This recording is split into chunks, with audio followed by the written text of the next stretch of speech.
Menestone, Chapter 9. I had a hard time falling asleep, and after a couple of hours of tossing and turning, I decided that grilled cheese was the answer. I made the sandwich, added a couple of pickles, and took it to the family room. Maybe there was a good late show on. It took me a second to realize I wasn't alone. Sitting in the ratty leather chair was Aunt Frida, her head bent over one of our photo albums. She hadn't noticed me either, so I whispered, "Can't sleep either?" She didn't seem particularly surprised to see me, and motioned for me to join her. The radio was playing something by Beethoven, I thought, recognizing not so much the tune, but the sudden vivid picture of a dance routine I'd once done. "Is this you?" She was pointing to a picture of me in my first dance costume, a pinstripe suit, a violin case beside me on stage, me as a 7-year-old tap dancing gangster. I could feel the redness creep up my neck. Yeah, long time ago. I reached for the book, but she shook her head. She flipped a few more pages, pointing to another photo, me again, this time in a Spanish getup. My first ballet piece, Carmen. I'd done it at the festival, came in first. I could still hear the music, feel the beat. I picked up my sandwich. "Want half?" "No, thank you," she answered, still gazing down at the pictures. "Do you mind if I turn on the television?" She didn't respond, so I turned off the radio and flicked on the television. Gilligan's Island, flick. A detective show, flick. An infomercial, flick. Another infomercial, but this one's featuring beautiful women, so I stayed for a while. He'll never know they're not the real thing. A woman held up what looked like a small, transparent beanbag and inserted it into her bra. Flick. I turned, but Aunt Frida was still looking at the album. I switched off the television. "Why did you dance, Ben?" "My sisters went, and Mom and I were always waiting for them. One day the teacher suggested that I join a few classes, or maybe I'd asked for it if I could join. I don't remember. But why did you continue? There are so many dances, so many pictures here." I shrugged. "I don't know. These pictures are so—" "I'm not sure," she said, inspecting them closely. "I was reading about how some cultures won't have their pictures taken. They're afraid that their soul would be captured, and look here." She pushed the book across the coffee table, pointing to me mid-leap. I was grinning because I couldn't believe I'd nailed it. "I believe this is true in your case." She looked up, right into my eyes, and I looked away. "I should go to bed," I said. "I always wanted to dance," she said, stopping me in my tracks. "You mean like on stage?" Aunt Frida looked shocked. "No, oh my, ach." Then she laughed. "Imagine that. No, I meant I wanted to try, just try." "You mean you've never danced?" My turn to be shocked. "As in, never?" "When I was growing up, dancing was a sin. Kind of like how my sisters dance," I joked, but she was serious. "Really? Like an actual sin?" "Oh, yes. Along with card playing, smoking, and drinking, all tools of the devil." "So what did you do for fun?" "Well," she stopped to think, "we played games and laughed with one another, but fun wasn't an everyday occurrence." "Huh? Look at this picture. Look at your smile." I peered over her shoulder. I was 12 in the photo. It was my last year of dancing. I was dressed like Aladdin, and sure enough, a big grin stretched across my face. "Seems like a long time ago," I said.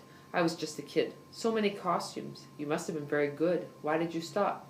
"I outgrew it, I guess." She closed the book, but kept it on her lap with her hands folded on top.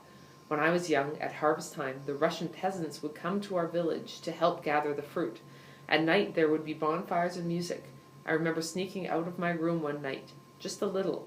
I was drawn by the firelight. I stayed in the shadows and watched as they played music and danced.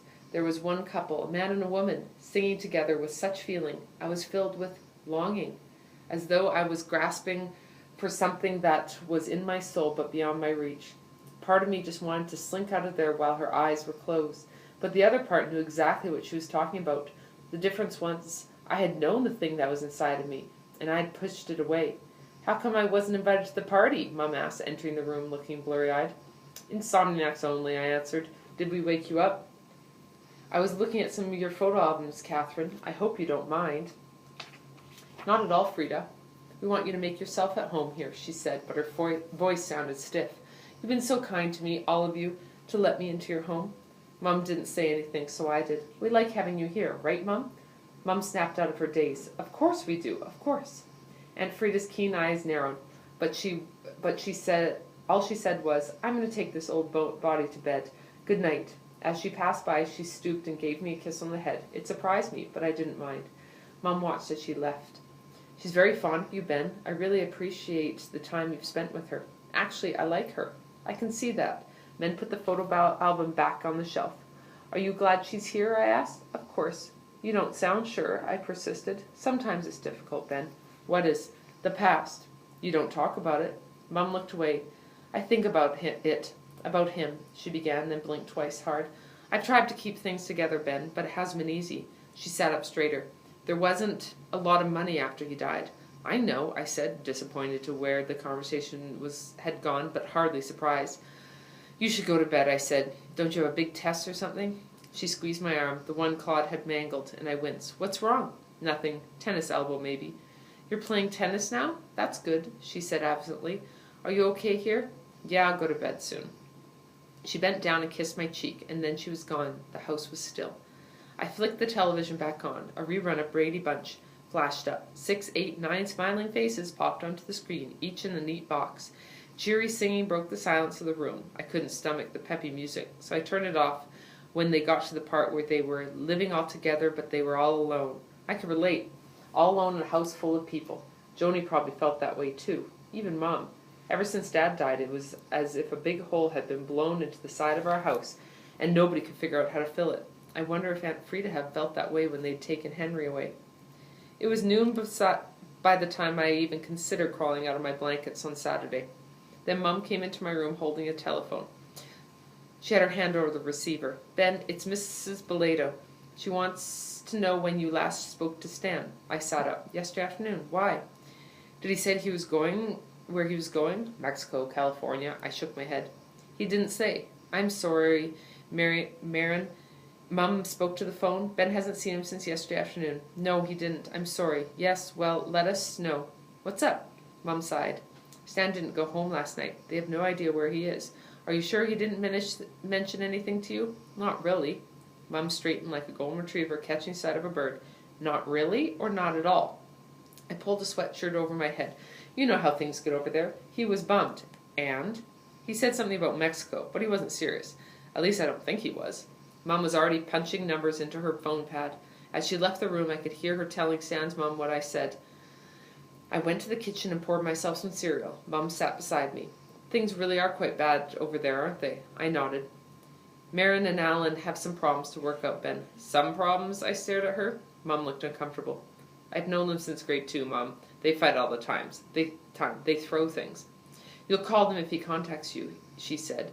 It was as if she hadn't heard what I said. Sure. I have to get to school. I'm running late.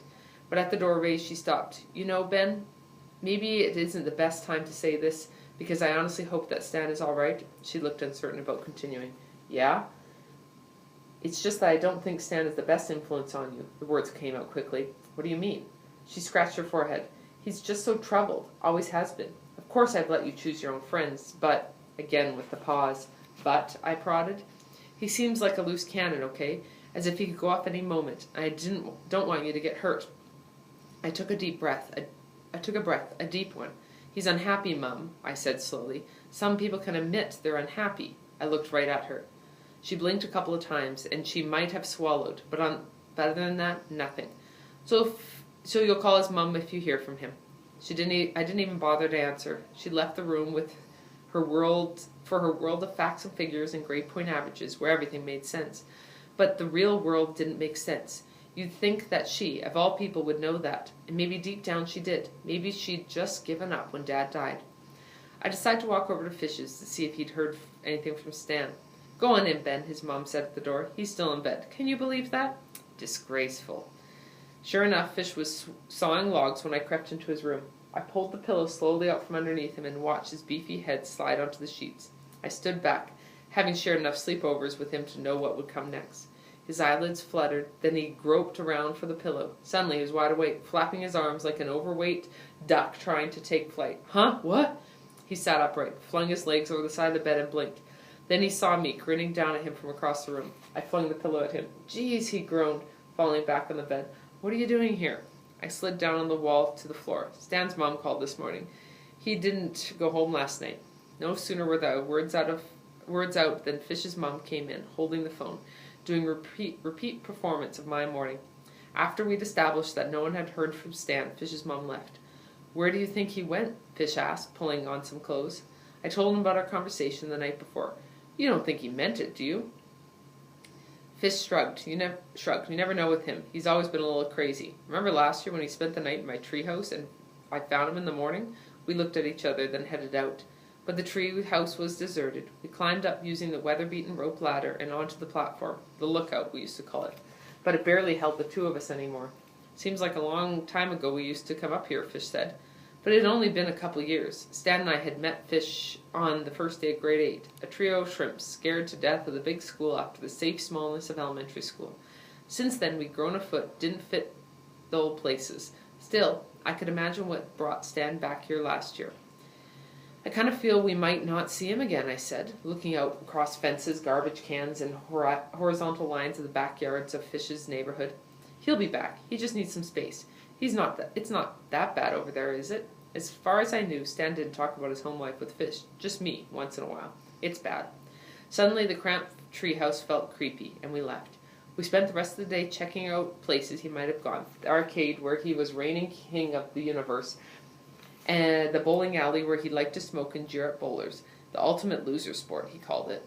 And Danny's dunks, but with no luck. It was dusk when we sat on the curb, neither of us saying anything. The streets were dull with the changing lights.